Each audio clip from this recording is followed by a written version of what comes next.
Hey everybody, welcome to What Drives Us, episode 4 in the ever-repeating theme song. Hey, welcome to What Drives Us, episode 412 for April 14th, 2021. My name is Russell Frost, and I have the luck to be your host into this week's journey into advanced tech mobility and sustainable energy.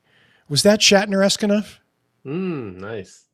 Yeah. Not too much. You don't go too far from that guy. Georgia was not impressed. Patrick, thank you. I appreciate your support. Whatever. It's okay. Paul's staying neutral on the Shatner thing. Let's introduce the panel, and we can get going. My co-host and friend and voice actor and writer and director and woman of so many talents, I can't even list them all, Georgia McKenzie.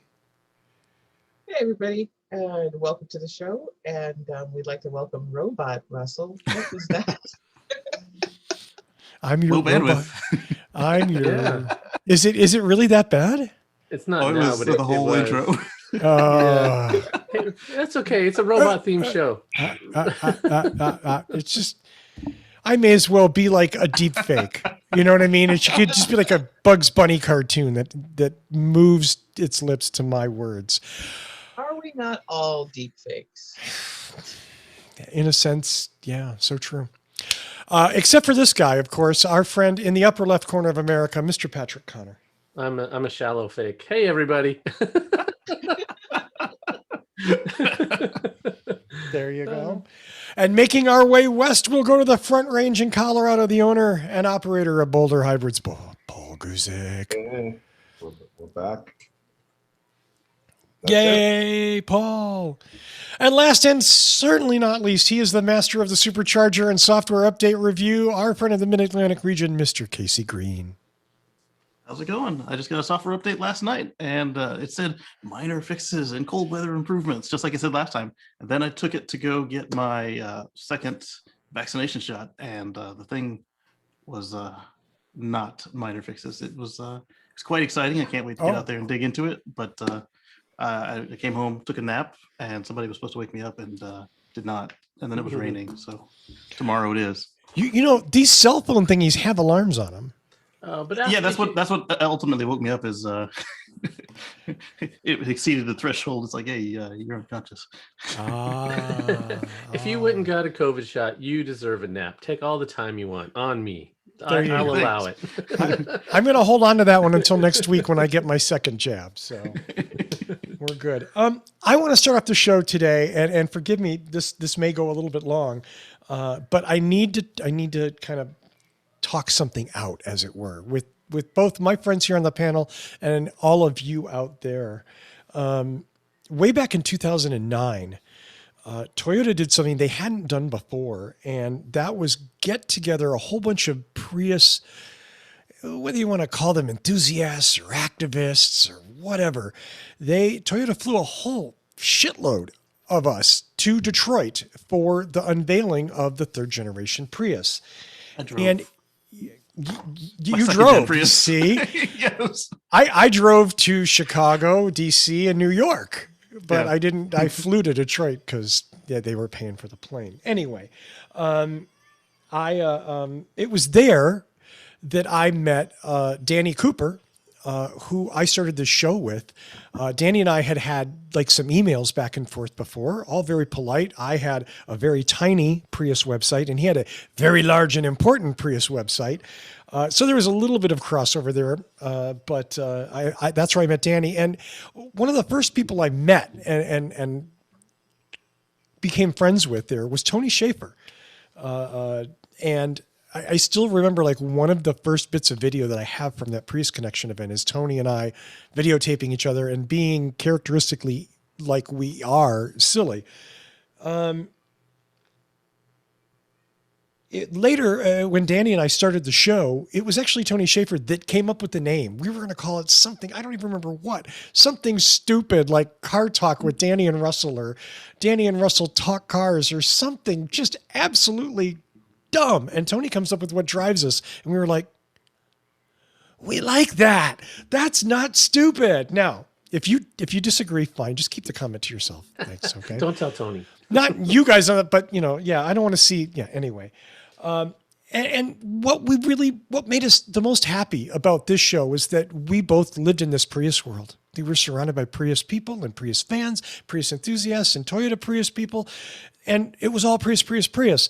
But we were super interested in all the other stuff going on. Even way back in 2010 when this show started, there was lots of cool stuff going on and about to happen, which is why we started What Drives Us. Oddly enough, Danny and I started the show. Tony named it. Tony was our first guest, and has gone on over the years to be on damn near every show.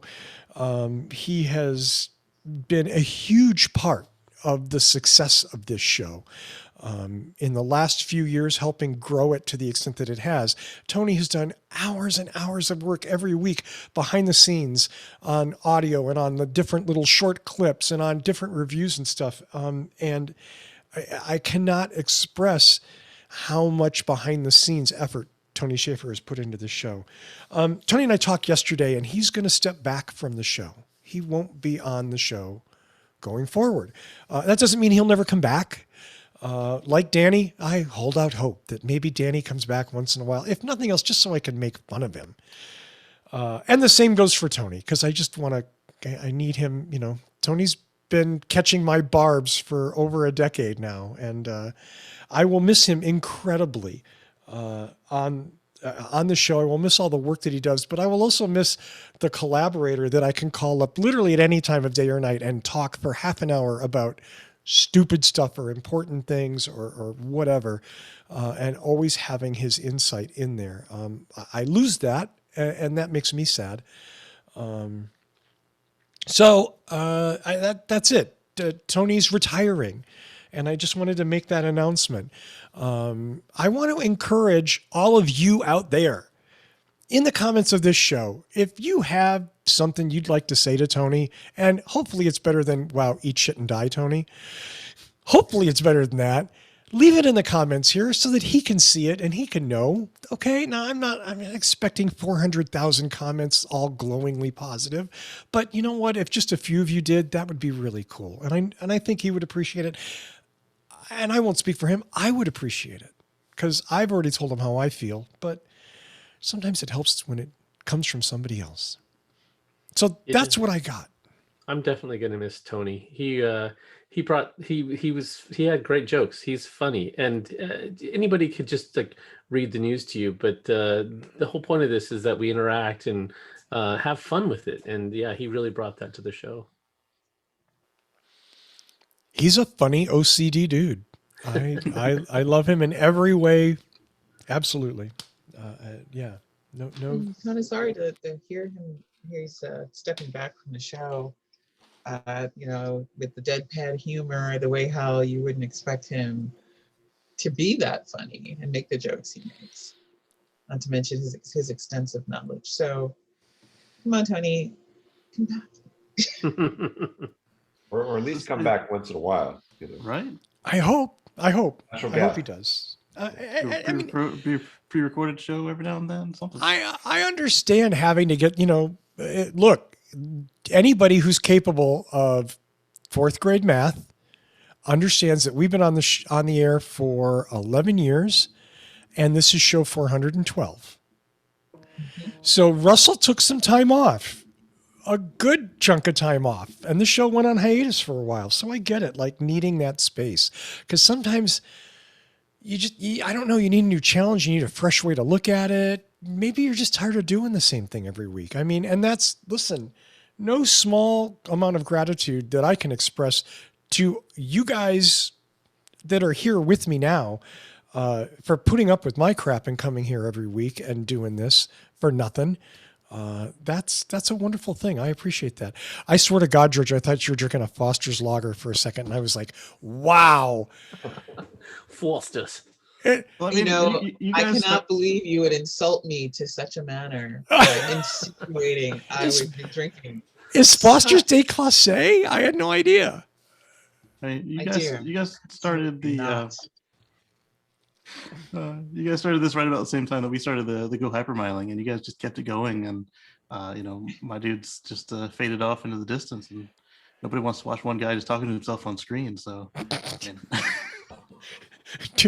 Is there an especially that you're not voicing here, Casey? Especially a younger me, yeah. No, that was not where I was going, Mr. Green. That was not where I was going. But I respect that you took the bullet so that you didn't have to pass it on to somebody else. Yeah, and so the fact that you guys are still doing this is admirable. Is he just retiring from being on screen, or is he not doing the shorts and stuff too? Or He is stepping away from everything. okay, Oh yeah. So if you enjoyed the shorts that come out of this, well, unless you want to volunteer, and then maybe you can help bring them back. Well, you want to motivate me to work harder on the show? Sure, maybe. But again, leave a comment and let me know what you like and what you don't like. And again, maybe just give a shout out to Tony, who deserves it very well. I don't recall. I don't think I did anything like this with Danny, because Danny just sort of faded away. Like the Homer Simpson into the bush meme. Danny just kind of like, oh yeah, I'll be back next week. And then he didn't come back, and then he didn't come back. And then he came back, and then he didn't come back, and didn't.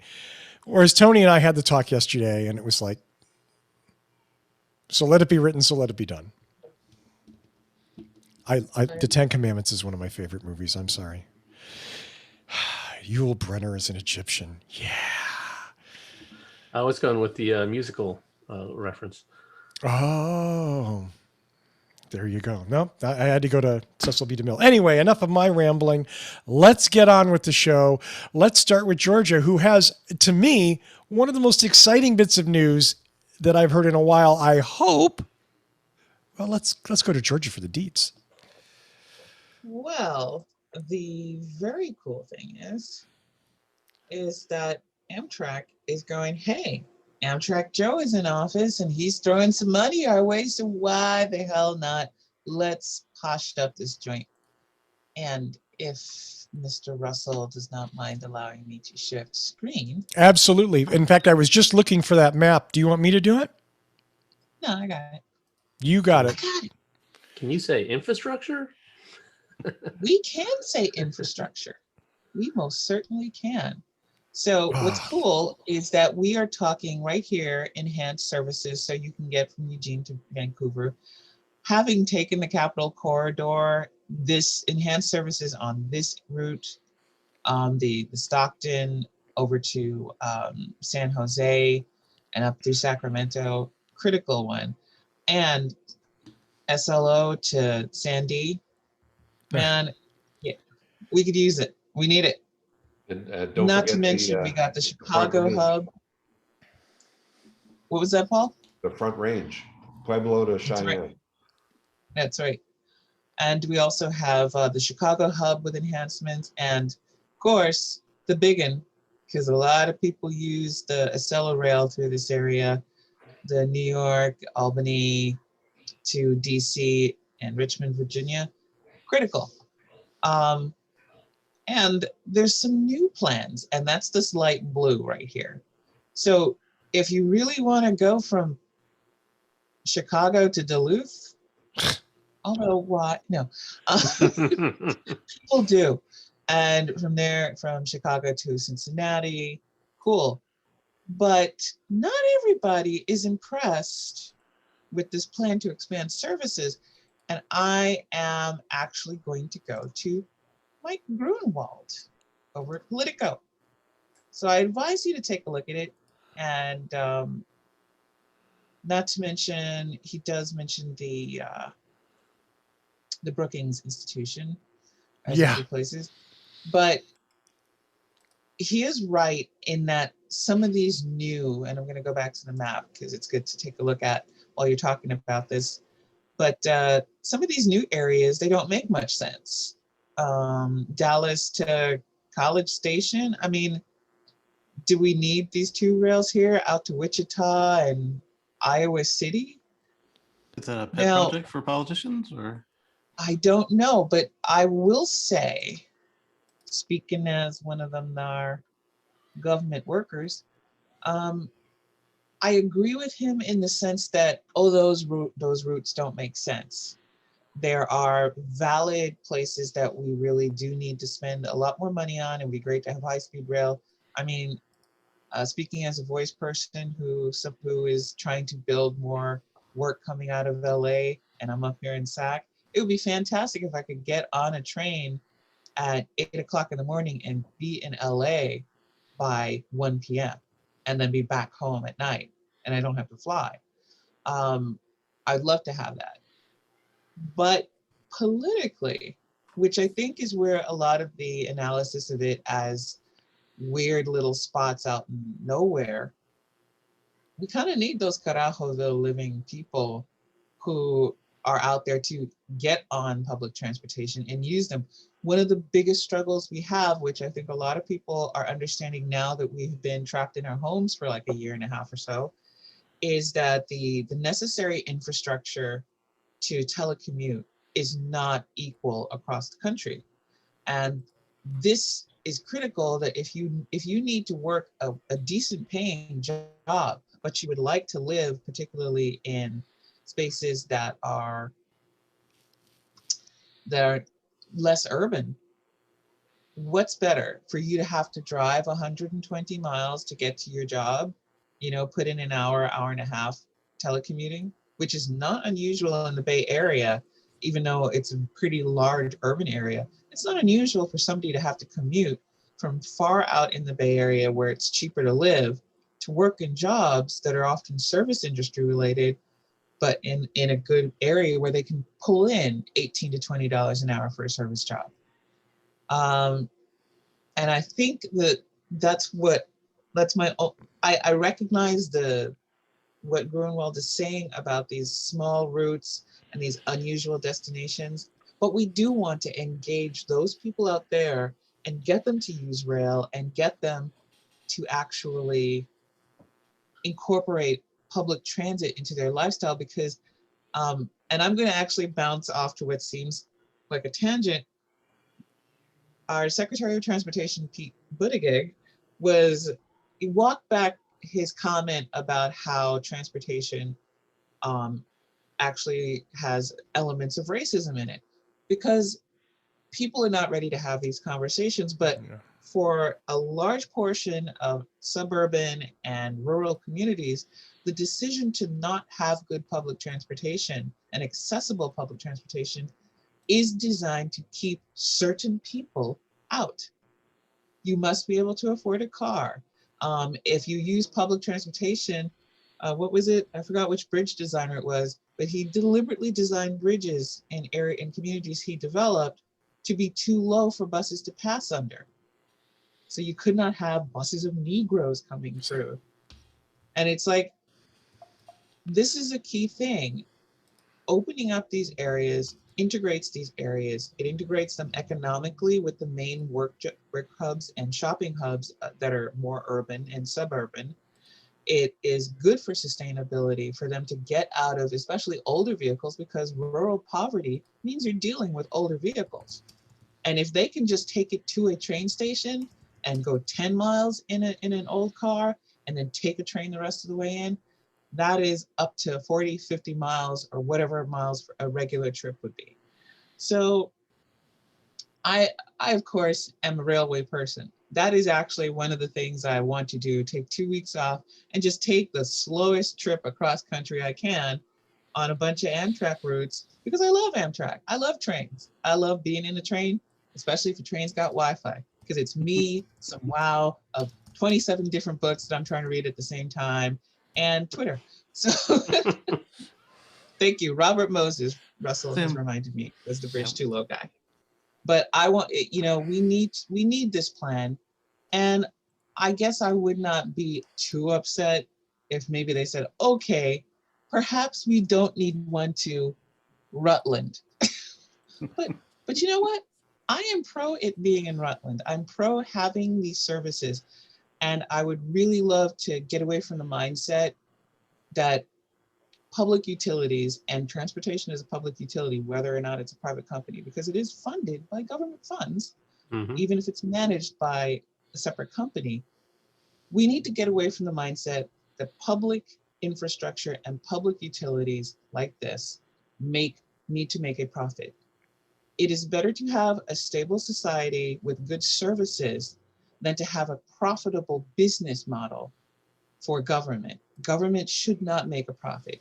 And It would be great if it breaks even, but it's okay for it to operate at a loss because the benefits of stability and accessibility and economic prosperity for the individual people creates a better atmosphere, honestly, for capitalism. If you want to do capitalism really well, you got to throw in some socialism, and that's how it works. There's no pure socialism, pure capitalism, or pure communism anywhere on this planet. Hybridized government, much like a hybrid car, often provides you with a lot more options than if you try to go the pure way. So that's my 2 cents, and I'm throwing it back to you guys. Bob and Sue are newlyweds, and they're looking for a 6,000 square foot ranch. They've got $1,000 a month to spend.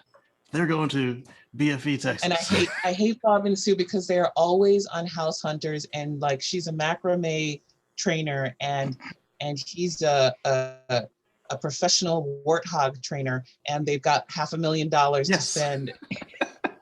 And you can't figure out, and it's like, what drug running organization are you with, Bob and Sue? But then you're out in like Tuscaloosa, and you got $50,000 to spend, and it's approximately a 3,000 square foot house with 22 acres, and you're just sitting, and I'm sitting in my apartment in California, going, $50,000 might buy me a parking space.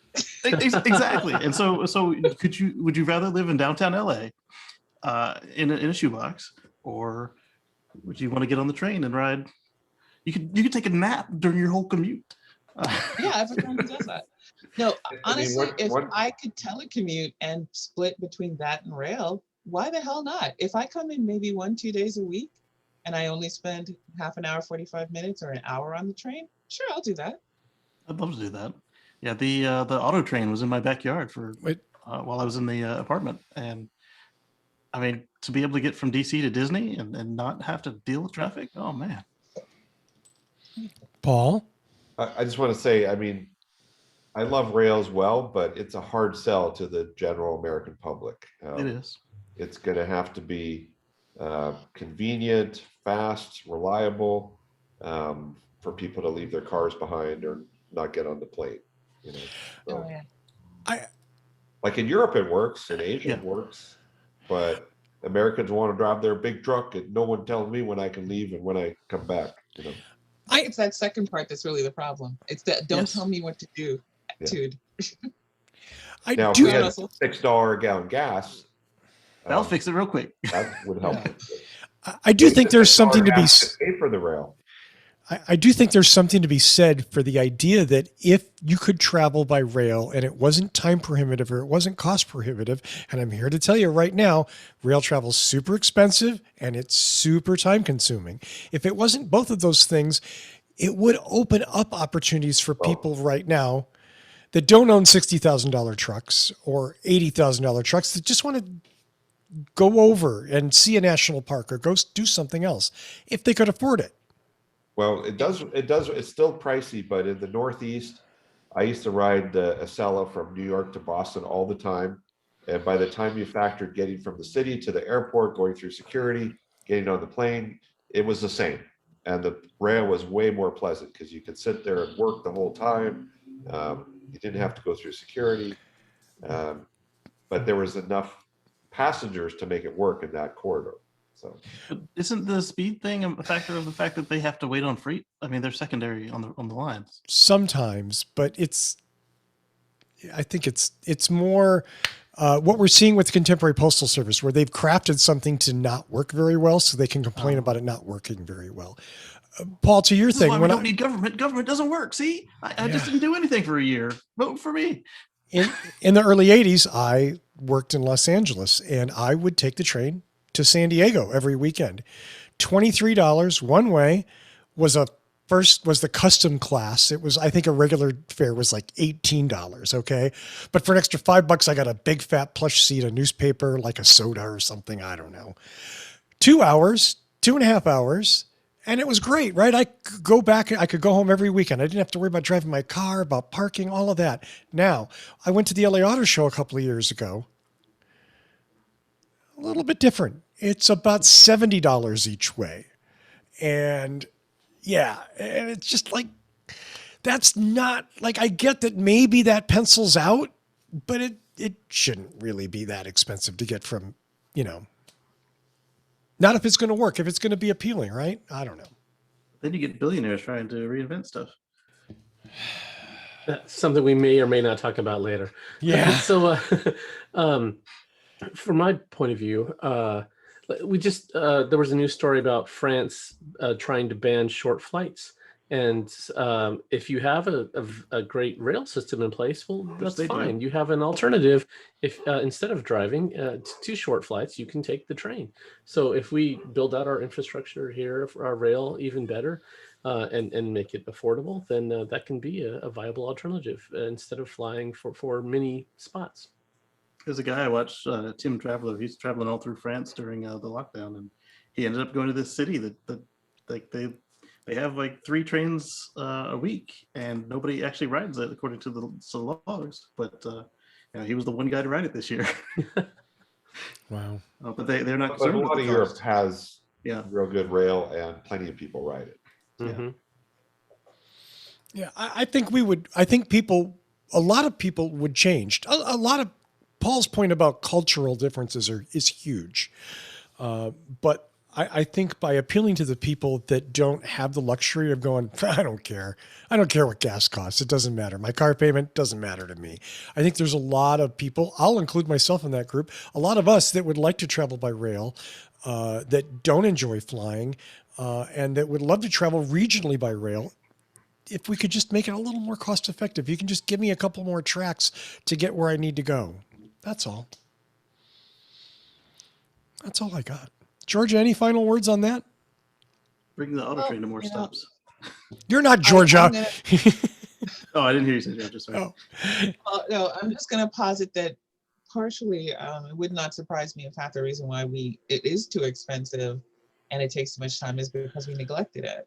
I mean, the neglect has a cost, huge. and we're paying that cost not just in the dollars, but also in public attitudes. However, I'm also going to say that having used both the Acela, well, not the Acela, I've used the Coastal Starlight traveling down to LA, and I've used the Capital Corridor lines. And Russell, they are packed. So they definitely have a base. And I think this is a good plan to expand it. And even the weird little small independent stops that they've thrown in as routes, I think it's worth doing. I think it's worth trying rather than just focusing on the big routes themselves. And it looks like they did do some planning with it because they did delete that one coming to and from Florida. Yeah. Well, who wants to bring people from Florida? Oh, never mind. Ugh. Is that on mic? Sorry. I got nothing good to say about the Panhandle, so I'm just going to leave it there. My cousin's in Florida. I can't talk. Former pretty. Florida resident. That explains so much. Oh, Oh, believe did me. we lose Russell? Yeah. Robot Russell's locked up. Am I locked up? Bye-bye. No, you're back. Now you're I'm back. back. Okay. Yeah, Your audio's back. Now I'm back. Well, thank God for that. Well, let's no. I Oh, love my this part connection of it. is unstable. My connection is still unstable. I can't Just turn off your imagine. video You think? for now. Yeah. Let it stabilize. Okay, there Just we go. remember to Stop relax video when there. you're unplugged from the Matrix. That's a better picture of me anyway. There. That just pretend my mouth is moving clutch cargo style. Before we get into This Week in Tesla, I just want to say, as always, thanks for subscribing. Do visit us at youtube.com/whatdrivesus. Do sign up and subscribe there, please, to get notifications. Click on the little notifications button. That way you'll know when we add new content. We appreciate that, and it is the best way for free to support the show. Patrick Connor is stepping up and filling Mark Coughlin's enormous Canadian shoes this week. Patrick, what's up in This Week in Tesla? That's right. I will do my best Mark impersonation. Let's see. Hello, everybody. No, now you have to do it in character the whole time, okay? Tesla never disappoints us for news and happenings, and this week is no different. Here are some of the highlights from this week's show in the Tesla Life, which we do a couple hours before this one, if you want to check that out. So the refreshed Model S, and we assume Model X, delivery delay dates have been pushed back to at least July. So those are slipping. Tesla, next on our list, Tesla wants to open the Berlin Gigafactory in July of this year, but the German government wants all the paperwork in triplicate, and Tesla's not happy about that. Next, the Boring Company shows off the Las Vegas Loop to the media, and the initial prices are announced. Next, Tesla has produced their 1 millionth car, and you can see a photo of it if you follow us on Twitter at The Tesla Life. Next, CNBC has interviewed the folks at battery recycling company Redwood Materials. That's not Tesla, is it? No, but J.B. Straubel is the founder, and he was, once upon a time, the technical genius behind Tesla, their battery guru, and they are now making what I like to call a gigafactory in reverse, where batteries come in and raw materials go out. So that was a great interview on CNBC. Tesla has posted a job position for semi-fleet maintenance personnel in Toronto. So there's a hint that the semis could be coming soon. Next, Tesla is extending their virtual power plant partnership with Octopus Energy into Germany. So yeah, virtual power plants, very cool tech there. And last on our list, well, that was the last. So if you want, this was just a taste of some of the stories we talked about. If you want even more, follow us on the Tesla Life. Thanks. Thank you, Mark. I mean, Patrick, because it was just like Mark was here with us. It was Channeled it amazing. very well. He needs the Diete Pepsi. That's right. I'm drafting an email right now. Mark, don't worry. Patrick's got this covered. Oh, that's not good. Our next story, a story that I dearly wish I could enjoy in my neighborhood. Let's go to Kacey Green about something he described as little tanks. Yes. So we talked about a few shows ago about all these delivery bots that people want to put on our sidewalks in America. And I railed against it. And so Neuro and Domino's have got a robot coming out to deliver pizza in Texas. And Yay. it doesn't use the sidewalk. It actually drives on the public streets. And it does have a pretty decent clip. So, I mean, it's a much better way to go about it than risking people on the sidewalk with these huge robots. I'm surprised it can only hold 2 pizzas, or 2 orders, I should say. But it's not a bad start. So when it opens up in front of your house, can you take like the whole van full of pizzas, or? If they open up both sides, yeah. But they can open up just one side, and they don't have to open both. Yeah, I think that's why it only holds 2 orders, even though there's room for plenty of pizzas. That they know exactly what you said would happen. If there were 5 pizzas in there and they open one, there's only going to be 0 pizzas left after. Yeah. And all of this in the same footprint as the Chevy Spark pizza warmer cars that they used to have running around. So electric, driverless. So the biggest issues I see here are the job replacement, and that's where I'm kind of fond of Mr. Gates's. William Gates Jr.'s, the AKA Bill Gates. He said tax the owners of the robots. Yeah, I'd like to have one of these. So, what neighborhood are they, or city are these rolling out in?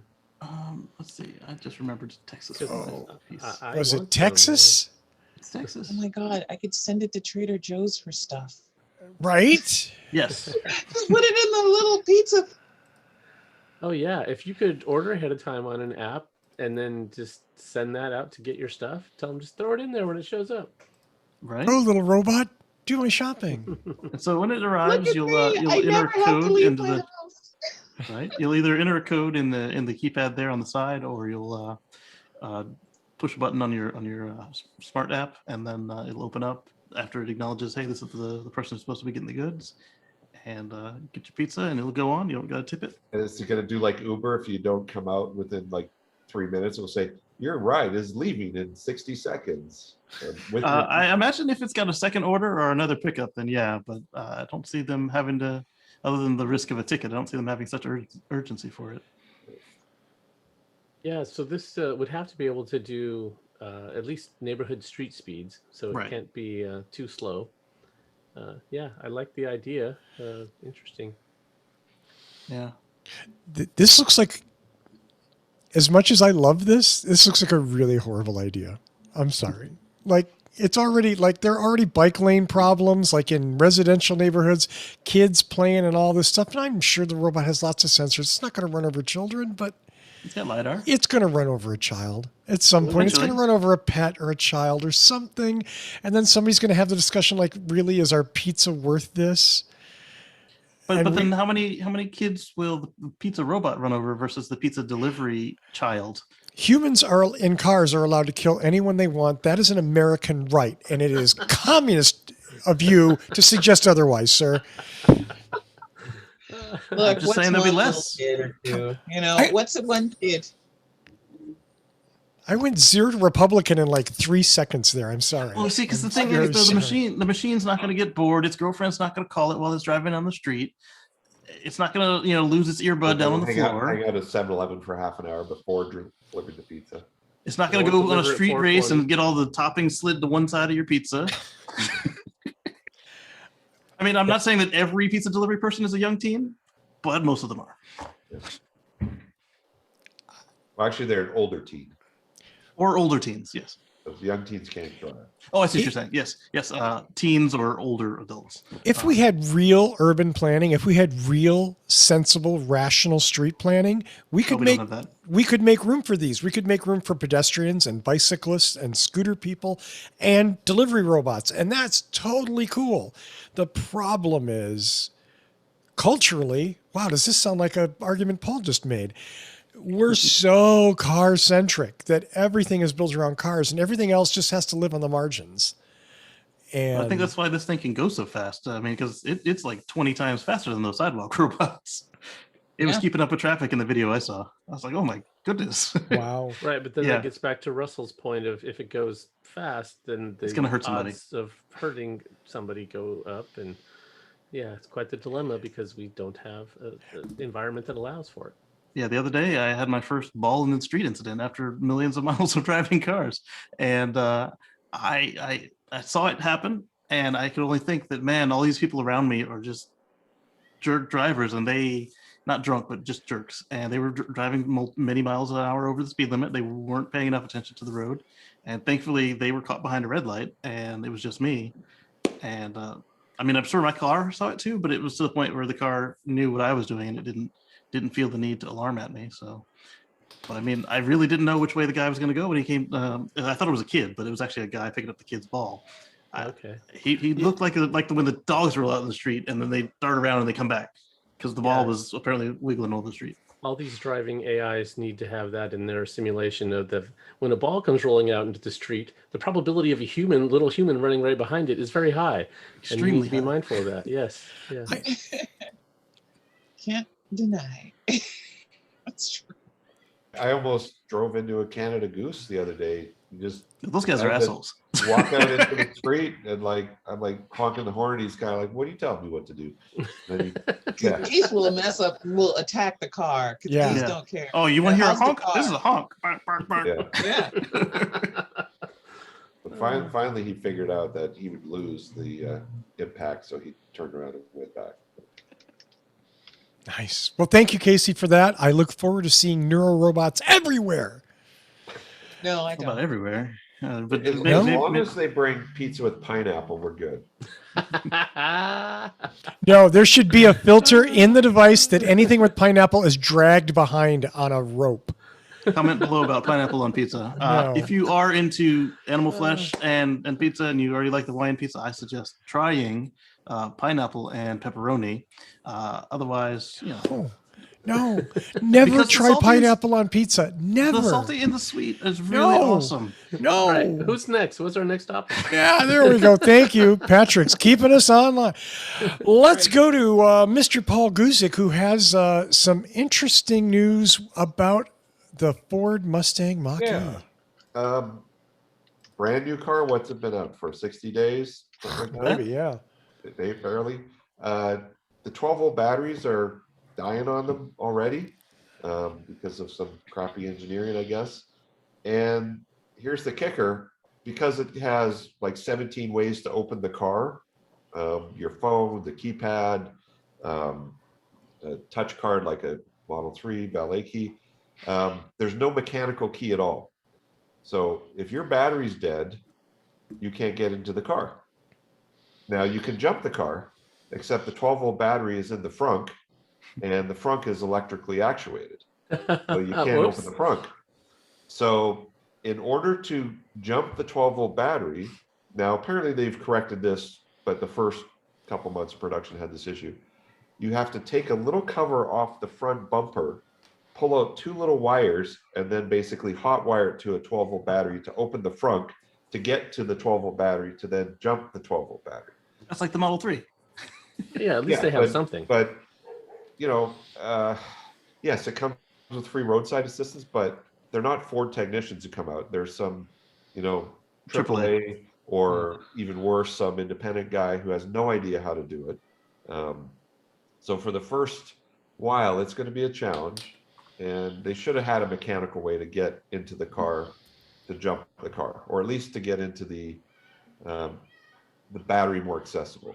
And I wanted to mention this because all these newer cars with keyless entry systems and smartphone entry are all going to have similar issues, that there's no physical key to unlock. At least like in the Prius days, you got a mechanical key, you could open the door. Once you had the door open, you could release the trunk latch mechanically, and or the hood latch, and under the hood was a 12-volt battery terminal you could connect to jump the car. So these engineers who think 12-volt batteries never die have never spent a winter in Colorado. Why does every manufacturer make this mistake? We had it with Chevrolet with the Volt. We had it with Tesla with the original Model S's. Why are these 12-volt batteries not being monitored and charged while the car sits there? They've got huge traction batteries. There's no reason for this. Right. Well, and to assume that they don't get old and die or fail. I mean, it's a fact of life. 12-volt batteries die. But did none of these people look at the last person to make the mistake and think, oh, maybe we shouldn't do it that way? Yeah. They're not thinking. You know, Paul, this brings up something that, because I spend 8 hours a day on the road driving around, looking at lots of cars and stuff, I've seen a surprising number of late model cars, and I'm talking let's say in the last 3 or 4 years, with headlights out, with turn signals out. And I'm like, how is it we live in 2021 and there's a 2-year-old Chevy Silverado, what is easily a $60,000 truck, and one of its headlights is out? Well, Well, those Chevys, I could say the grounding straps tend to go out on some of them. and the cheapening. I mean, I remember 15 years ago, you'd buy a 12-volt battery, it would last 7 to 10 years. Yeah. Right? Now the average 12-volt battery lasts about 3 years. Ugh. Even Interstate, which is a huge battery company, I think their maximum warranty now is 30 months. It used to be like 7 years. 30 months? They cheapened the batteries, and all they say is like, hey, you get 30 months out of it, you're lucky. So no wonder Tesla went to lithium. Yeah. And, now you can get these little portable jumper packs that are great, but, you carry them in your glove box. Well, you can't get into the glove box. Your glove box is locked with the power. You need to what was it with the old key finders that were magnetic in the wheel well? So you need to put the jumper pack somewhere on the exterior of the car. Yes. Or get a really small one to go with the big one. It slots in to recharge once every year, and then you keep it on your keychain to pull the flap down to do the 2 leads. Ford's defense, they said they figured something out, and cars coming off the line won't deplete the 12-volt batteries as easily. And then, of course, one of the features of the Mach E was over-the-air updates. They said, well, unfortunately, we can't update this feature over the air. You got to bring it to the dealer. Oh, no. And it is really a software thing, but I guess they haven't figured out how to do that. So I saw them say they had new software. I figured that was going over the air. Wow. yeah. Well, okay, so Tony's not here to do the long walk, so I'm gonna give it a try. So okay, so this can brick your car, right? Yes, if you get it to the point it gets depleted too far, you can't recover easily without a tow to the dealer. Right. there So was, if I your can't yeah, so remember. if your car's brick, that's like a big block. So instead of the Mach E, this is the Ford Block E. Oh, like I said, I'm trying to live up to Tony. That's totally a Tony joke. Well, and it just goes to show you, it, we bash on Tesla all the time, but they are years ahead of a lot of companies. Ford has built a couple of electric cars, but they're learning in the real world. Real world stuff happens. People leave a door ajar and drain the battery, or a light on, or forget to turn off the car completely, so it drains the battery. Right. This is Ford's first ground up one, right? Because all the other ones were either hybrids or built by somebody else. Yeah, or they were like bastard stepchild of like the Focus or something. So Right. Yeah. Oh. They made 3 of them. I've seen a couple of Mach E's out in the wild. They're actually, I thought they were ugly, but they're not bad. I mean, it's still an ugly SUV, but I still like the way the GT looks better than the one that looks like Morpheus and Neo got the. But the diehard Ford people are like, how could you make a 4-door Mustang? It's like There's that. it'd been a 2-door. If they had done the electric drag race Mustang that's been going around as their first electric Mustang, that would have got them a lot less hatred. I doubt it. But Americans want SUVs, so Yeah. that's where they went. Yeah. So The just part be of this, careful if you buy a Ford Mach E. Check the production date. There's a couple websites you can look up. After a certain date, they had resolved this. Or if you're at a dealership, get them to run the recall check. Yeah. Mhm. There you But, go. it sucks. You spend what, 60, 70 grand on a car and you can't use it. Yeah, 2 months later, you have to have it towed back, and that's not fun for anybody. Yep, And- there's going to be and- some scraped knees as they learn. That's fine. And the poor roadside assistance guy in the middle of Nebraska tried to jumpstart this car. Like, I Yeah. jumped it. Okay, good. Bye. No, you got to jump it again under the hood. Right. Let The me part of explain this- how this works. The part of this whole story that's really got me concerned is what about if there's a crash? And you said all these things are electrically actuated, and they lose 12-volt connectivity as part of the crash, and now first responders come and they can't just open the door. or the jaws of life will open the door. Right, that just takes a whole lot longer than grabbing the handle if the car's on fire and the person's dying of smoke inhalation or whatever, waiting for the jaws of life to cut through. And I don't, I haven't looked at what Ford has done in that situation, so I'm not throwing shade at them. I'm just saying I'm concerned about it, and I would be looking into it. Well, we saw on the Chevy Corvette, the Teslas, and a couple other cars that have electric handles. They tend to, at least for the front seats, I don't know, not always the back seats. The front seats always have, on these so far, have had a manual override that's reasonable to access, assuming you know it exists. Right, from the inside. Yeah. And if you're Yeah. incapacitated, okay. Hopefully, the person that sees you, But if you their lose first responder has 12-volt the window power, puncher. like even a Model 3, you can't. There's no mechanical lever to open the door, is there? There is. Oh, I thought it was Yeah. a button. There's a button that they want you to use, but then in the grab, there's an override. Yeah. And on the Model S and X, you just pull the handle harder, which is great because if you're in a panic, that's what you're doing anyways. You're pulling it harder. So Right. it's already built in. There you And go. on the Corvette, you got to lift the carpet and then pull the lever. Thank you, Mr. Grusick. Let's, for our final story, go to Mr. Kacey Green, who wanted to talk a little bit more about the Boring Company. Yes. So we talked on the Tesla Life about they have the rates picked out now for the non-free stops on the Las Vegas Loop, because as we remember, the initial 3 stops have to be free per their contract, even though the Boring Company is incurring costs for them. They turned out to be between $5 and $10 a ride, which is half of the equivalent Lyft and Uber rides. And Patrick brought up a good point. What about that taxi mafia? That wasn't brought up in any of the articles that we read about yet, though. And yeah. And then that whole why not use a train, why not use the subway, all that came back up again. And I'm again reminding people that this is privately funded. Yes, subways work, but let's try something new and see if it works. If it doesn't work, then they can shove a Hyperloop or a smaller subway in there. Why And don't they put seats on the pizza car or the pizza ride this, on the this pizza? is essentially that. They're putting in Model 3s, Model S's, and Model X's. And so if you get in on the first stop and you want to go to the 10th stop, you can bypass stops 2 through 9, and you don't have to wait on slower people to load in front of you. But do say you a get family to of eat 6. pizza while you go? Right. Thank you, Patrick. That's where I was going. Free pizza and a ride. That's Vegas, baby. And they don't have to have a driver. But I also doubt that the pizza car can do 150 miles an hour. Look, I'll just offer this, Casey, and it's not a refutation. It'll be a It's long time before a car in a boring tunnel is going to go 150 miles an hour. Georgia Well, you're right. has Right an now they're doing opinion. 35. No, okay. You had this very eloquent look, and you had yeah. So this is bullshit. It doesn't work. It's not going to do what they said that's going to do. It's going to be a complete joke. Okay. Well, let's see. Time will tell, but this is the first, okay, so we got cars with drivers going through narrow tunnels, and we've got people in Vegas. Cannot wait for June and that cement convention. Is that what it is? Is it a cement convention? I think that's the first kickoff of this thing.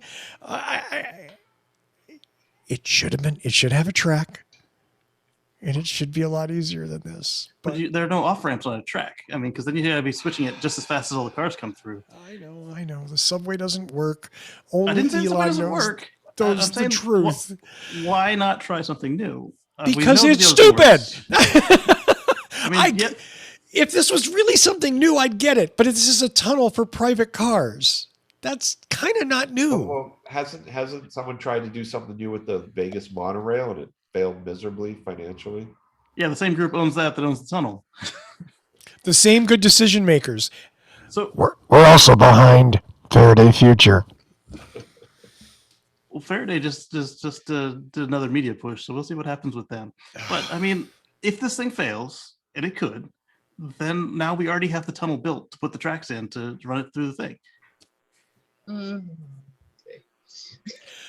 And for the fact it's not running 150 today, I mean, I wouldn't want to be the first rider in with no driver and 150 miles an hour. I know you're not stupid, Casey Green. I know that. And I would never imply that you were. But I think your staunch defense here is misplaced. And I appreciate your loyalty to the concept and to the man and to the company. But I mean, how long is the route? Is it like 0.8 of a mile? so you can't even get first one. to 150 and 0 in 0.8 of a mile? At least You can in a Tesla. probably Yes.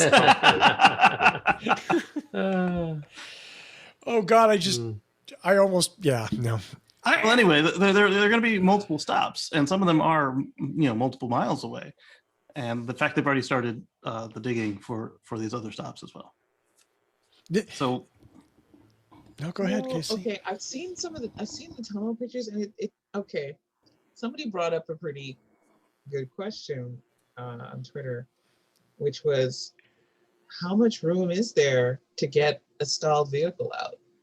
How enough much for the room tow is there truck, for an emergency? enough to open the doors and get out. What if They're you can't dead get- I mean, meat. Yeah, but the car behind you is coming at 150. You're toast. But it's- 30, it's- if the it's car a Tesla, behind it's you gonna is, stop. it's coming at 35 miles an hour. Number one, ain't nobody going 150 in this thing. Okay, not yet. even 150 kilometers an hour. We're talking 35 miles an hour. Right. Well, and if one car fails, they can't pull it off to the side. I mean, it's No, Right. you can't pull off to the side, but they can drag it out either direction, further forward or in reverse, and then you've got the other tunnel. But that means that then something has to back up into the. A tow truck. I just figured out my perfect job. I want to be the guy that drives the Tesla bulldozer that plows the crappy cars that died. I just push them out through the tunnel. Can I have that job? I'm not. This is not an anti-tunnel statement. It just seems to me that somebody engineered this for efficiency, but not practicality. And that's all I'm going to say. Because looking through it, it's a huge problem. This will be a problem. There is no doubt in my mind, if this actually goes it's fully built and it's made and things happen, this will eventually happen because this is a bad plan and it does not take so much about human nature and just the things we break into consideration. And it just looks so narrow and absolutely claustrophobic with zero room for error. And it's like, no, but you know, dude's got a dude, gonna let it blow up on its own. Have fun. Well, see, I'm curious if this thing is successful, how quickly they'll add the second and third, or however many they want going in each direction. Because then it wouldn't matter if you've lost one; you just have that many less cars go through. If you have two going in each direction, two additional. It still doesn't resolve the problem of the people who get trapped in the car. They walk. And if they can't. See, now, here's the thing, and I'm going to take this from an accessibility standpoint, which is a bad thing that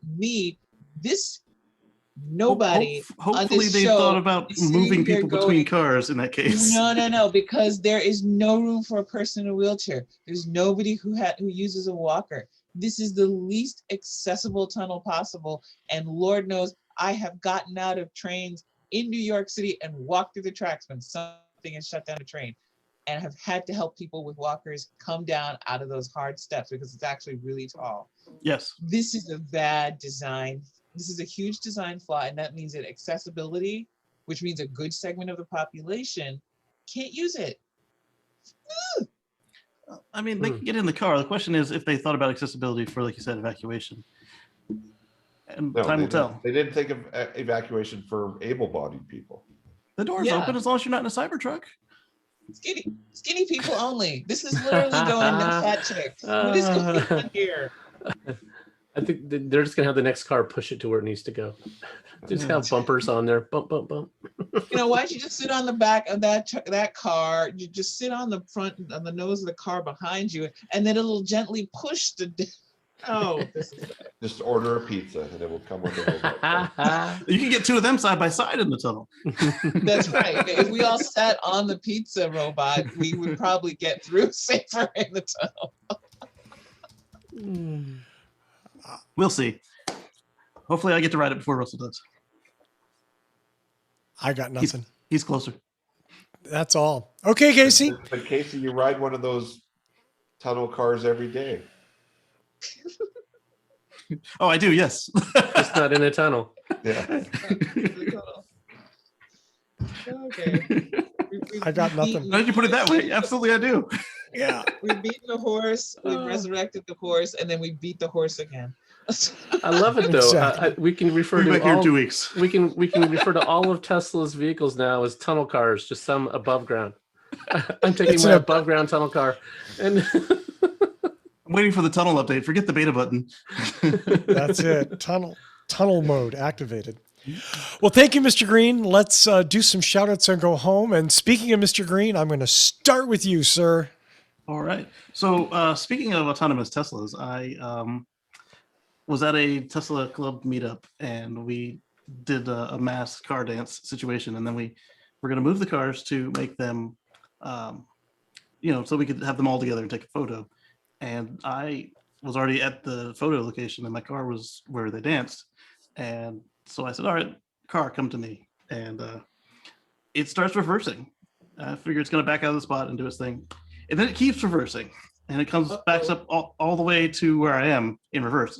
That's fine. It hasn't done it that way in over years of versions updates. But then it gets to me and then it goes forward. It goes back all the way around through the lot to come meet me the correct way.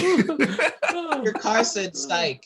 Yeah, it did. I was like, where are you going? And then it came back. And after it came to me correctly, at the very end of the video, you see, it backs up again before it stops. It's like, all right, I've made it. the circle is now complete. So that video will be at youtube.com/Kacey Green. That's KACEYGREEN, either late tonight or sometime tomorrow. Thank you very much. Do visit Casey's channel and do sign up and subscribe.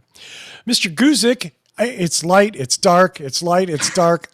I'm dark here, but if you're in Colorado around the Front Range and until the train comes along the Front Range, you might have a hybrid or EV and we can service it. We can sell you one. Check us out at boulderhc.com or boulderh.com.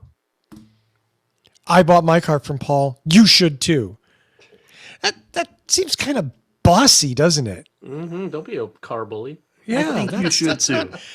I bought my car and I love it. And maybe you'll love your car as much as I love mine if you buy it from Paul. There we go. That's there we better. go. That's a little better. Yeah, okay. Someday I should look into marketing. Speaking of Patrick Connor. Hello, everybody. I am with the Oregon Electric Vehicle Association. You can find us at oeva.org, and I blog occasionally at carswithcords.net. Check it out. I'm going to interrupt before we go back to the hosts here.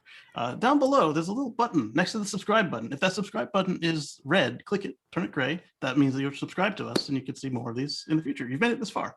But beside that subscribe button is a join button. If you click that, it will show you what perks are available with the channel. And if you feel that we've earned it, these perks will help continue to run the channel so that we can stop losing people. Mr. Green, thank you so much. An important and very good message that I neglected and you brought up. So thank you for that, sir. Cheers. Georgia McKenzie, I leave it to you. All right.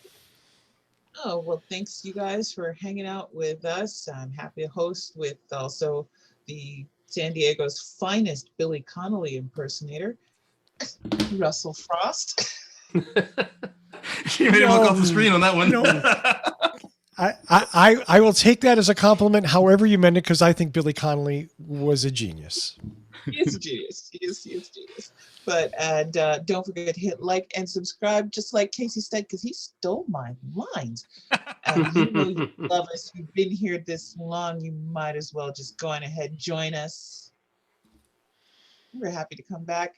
Don't forget also, bounce over to the Tesla Live, hit like and subscribe.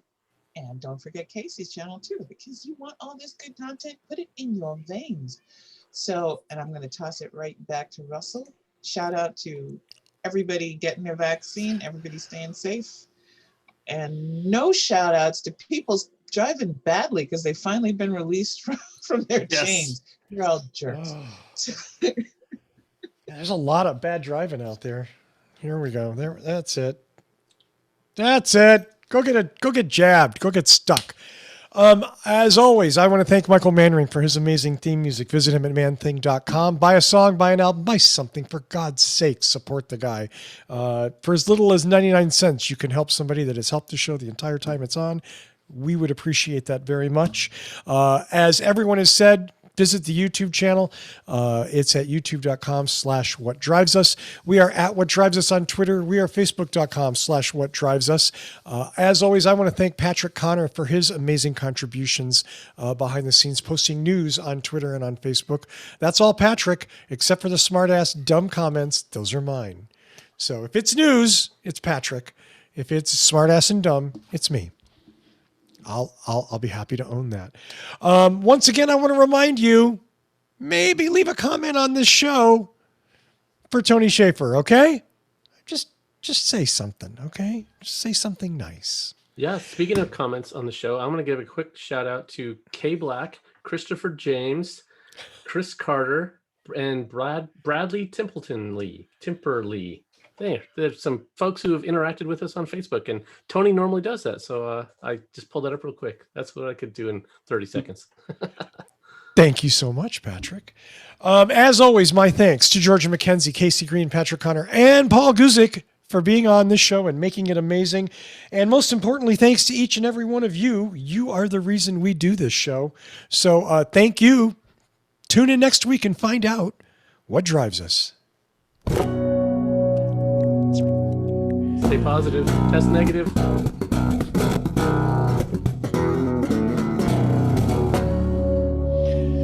See you next week, everybody.